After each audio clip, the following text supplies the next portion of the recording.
दिल्ली में ही संसद है, दिल्ली में ही राष्ट्रपति का घर है, दिल्ली में ही सुप्रीम कोर्ट ऑफ इंडिया है, तमाम एम्बेसीज हैं। दिल्ली संविधान के तहत भी अगर आप चले तो एक यूनियन टेरिटरी है, यूनियन टेरिटरी। और अरविंद केजरीवाल जी, ये जो आपकी मानसिकता हो गई है अराजकता की, जंगल राज फैलाने की, संविधान को दरकिनार कर देने की, ये ठीक नहीं है। जब आप चुनाव लड़े, आप जानते थे कि आप दिल्ली में चुनाव लड़ रहे हैं जो पूर्ण राज्य नहीं है, एक यूनियन टेरिटरी है। लेकिन आपको यह लगता है कि अगर आप दिल्ली में चुनाव जीते तो संविधान के विपरीत आप काम करेंगे। आप अपशब्द कहेंगे देश के चुने हुए प्रधानमंत्री के लिए, उपराज्यपाल के लिए, आप संविधान भी नहीं पढ़ेंगे। तो अरविंद केजरीवाल जी, ऐसा होने वाला नहीं है। जनता आपको यह बताना चाहती है, दिल्ली एक यूनियन टेरिटरी है, अरविंद टेरिटरी नहीं है। संविधान से चलेगा,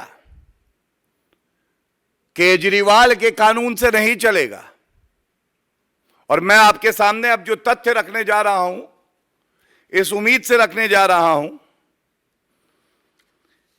कि ये सारी जानकारी उस कट्टर बेईमान अरविंद केजरीवाल तक पहुंचे जो शराब नीति का एक एक शब्द पढ़ता है, क्योंकि उसको वसूली करनी होती है, अपने घोटाले छुपाने होते हैं। लेकिन जिस संविधान की वो शपथ लेता है उसी को तार तार करता है, और उसको पढ़ने का, अध्ययन करने का समय उनके पास नहीं है। आर्टिकल 239 AA यह बिल्कुल स्पष्ट करता है, और मैं शब्दशः यहां से कोट कर रहा हूं, भारत का संविधान है, and all other matters relating to the functioning of the legislative assembly shall be regulated by law made by parliament। और इसी में 239 AA 7 है, A, Parliament may by law make provisions for giving effect to or supplementing the provisions contained in the foregoing clauses and for all matters incidental or consequential thereto। There is a delicate scheme for the Union Territory of Delhi, and the scheme is approved by the Parliament, by the Constitution of our country, to maintain a balance between the elected government, which has a very definite role here, but also keeping in mind the importance of the national capital. And it can't be said that if there is an elected government, it would destroy the spirit of the Constitution just to hide their own corruption.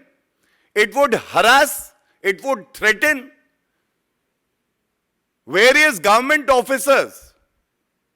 आप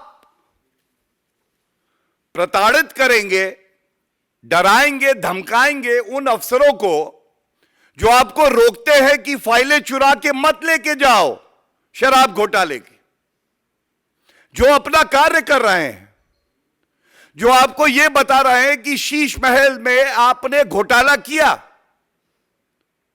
और आप आम आदमी party नहीं है, अपराध अराजक party है, अपराध अराजक पार्टी। और मैंने क्यों आपसे यह बात कही कि एक बार कम से कम संवैधानिक पीठ का वो फैसला पढ़ लिया होता, जिसके कुछ मुख्य बिंदु आपके समक्ष रख रहा हूं, शब्दशः कोट कर रहा हूं उस फैसले से। इस फैसले में बिल्कुल स्पष्ट लिखा है, in the absence of a law or provision of the Constitution, the executive power of the Lieutenant Governor acting on behalf of the Union Government shall extend only to matters related to the 3 entries, जो 3 entries दी हुई हैं, law and order, police and land. और उसके बाद जो अब पढ़ रहा हूं ये सबसे जरूरी है। However, if Parliament enacts a law granting executive power on any subject which is within the domain of NCTD, the executive power of the Lieutenant Governor shall be modified to the extent as provided in that law. और ordinance इसलिए आया है क्योंकि अनुच्छेद 123 खुद ये कहता है कि अगर पार्लियामेंट सेशन में नहीं है तो आप ऑर्डिनेंस लाएंगे, वो कानून का काम करेगा, और जब पार्लियामेंट सेशन में होगी तो वो अध्यादेश पार्लियामेंट के समक्ष रखा जाएगा दोनों हाउसेस में। लेकिन ये अरविंद केजरीवाल को नहीं पता है। और एक और बात बताना चाहता हूं मैं उनको, जो निष्कर्ष इस फैसले में आया है अंत में, उसमें बिल्कुल स्पष्ट उन्होंने कहा है,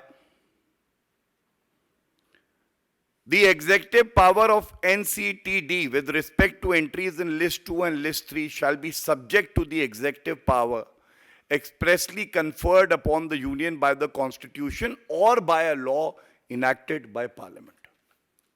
मुख्य बिंदु क्या है? केंद्र सरकार के पास शक्ति होनी चाहिए, संविधान के तहत वो है।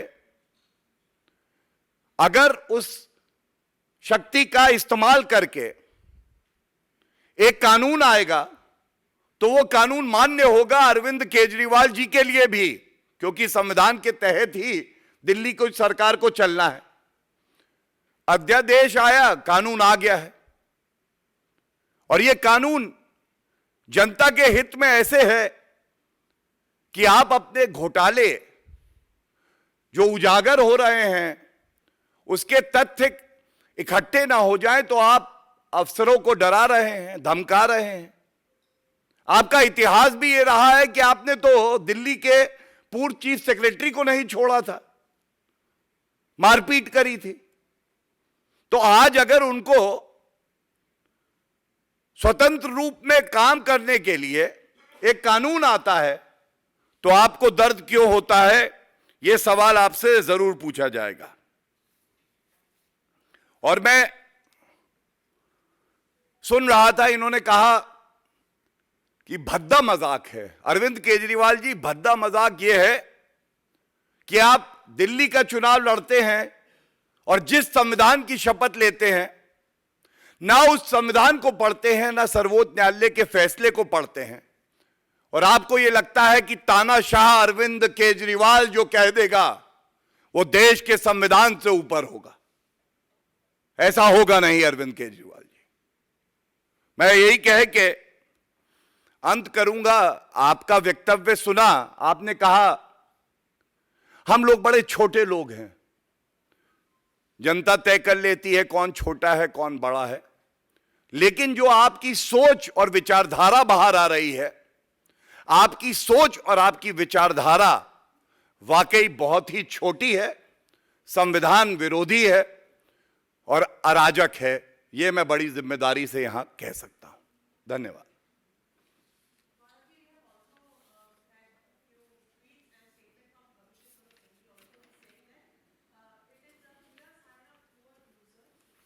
Can you repeat that, please?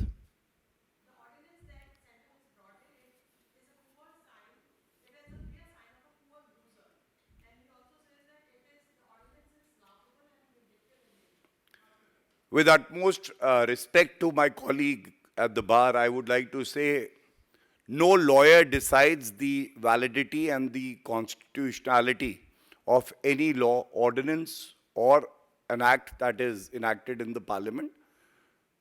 I would only challenge Arvind Kejriwal. On Monday also the Honorable Supreme Court, because I am a foot soldier of the Honorable Supreme Court, is functioning. And he has made a very categorical statement that within 5 minutes, this ordinance will be struck down. I challenge Arvind Kejriwal that without wasting time, on Monday itself, he should file a petition and let the Honorable Supreme Court decide on the issue. Speaking for the Bharatiya Janata Party, there are well-founded reasons protecting the officers, ensuring that interest of the elected government, but at the same time, the interest of every common man who believes that the capital belongs to him or her also is protected, and whatever has been done within the constitutional framework and as per the observations made by the Honorable Supreme Court in the judgment that has been delivered.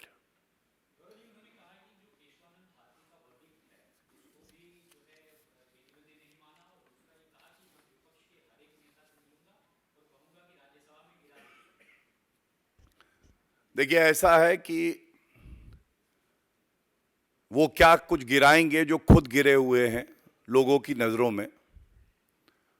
मैं एक बात जरूर कहूंगा, ये जो सतही किसी चीज की समझ होती है, ये बहुत खतरनाक होती है। अरविंद केजरीवाल जी को किसी ने बोल दिया बेसिक स्ट्रक्चर। मैंने जो आपके समक्ष रखा आर्टिकल 1, 239 AA के कई प्रोविजंस हैं सुप्रीम कोर्ट जजमेंट के, मैंने आपको पैराग्राफ्स बताए। अगर ये पढ़ लेते तो शायद ऐसी जो नर्सरी क्लास का छात्र होता है उसी की तरह अरविंद केजरीवाल बात करने लगे। और दुखद यह है कि एक मुख्यमंत्री को चाहिए कि वो संविधान का अध्ययन करे और जो सर्वोच्च न्यायालय के फैसला है, जो कानून है देश का, उसका अध्ययन करे। लेकिन वो लगे हुए हैं शराब घोटाले में, कैसे प्रमाण नष्ट किए जाएं। शीश महल में बताते हैं 10 लाख के पर्दे लगे हैं, लेकिन उनकी बेईमानी, उनका भ्रष्टाचार, उनकी अराजकता ये छुप नहीं पा रही 10 लाख के पर्दों से भी। Any other questions? Thank you.